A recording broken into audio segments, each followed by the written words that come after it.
Hello అండి. మన ఆడవాళ్ళందరికీ కార్తీక మాసంలో బాగా యూజ్ అయ్యే ఒక యూజ్‌ఫుల్ టిప్ అండి. మనం కార్తీక మాసం అంటే ఆకులు ఎక్కువగా వాడుతూ ఉంటాం. గుడికెళ్ళినా లేకపోతే దీపాలు పెట్టిన వాటి కింద పెట్టడానికి, లేదంటే ప్రసాదం పెట్టడానికి ఇలా ఎక్కువగా వాడుతుంటాం కాబట్టి ఎక్కువ తెచ్చుకుంటామండి. అలాంటప్పుడు పాడవకుండా ఉండాలంటే ఒకసారి ఇలా ట్రై చేయండి.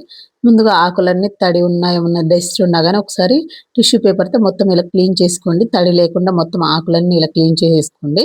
ఇలా క్లీన్ చేసుకున్న తర్వాత ఇప్పుడు ఒక టిష్యూ పేపర్ అంటే 2 టిష్యూ పేపర్‌లు తీసుకోండి. ఒకటి తీసుకుంటే పల్చగుంటది కాబట్టి 2 తీసుకొని ఎక్కువ ఆకులున్నాయనుకోండి ఇట్లా వన్ సైడ్ సగము, వన్ సైడ్ సగము ఇలా పెట్టుకొని పేర్చుకోండి.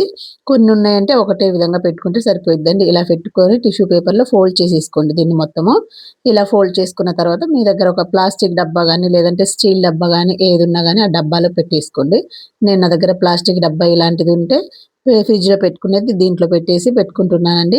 ఇలా పెట్టుకున్నామంటే మనకు 1 మంత్ వరకు ఉన్నా గానీ అస్సలు పాడవవండి. చాలా చాలా బావుంటాయి. ఒకసారి ట్రై చేయండి. వీడియో నచ్చితే లైక్ చేయండి. అలాగే షేర్ చేయండి.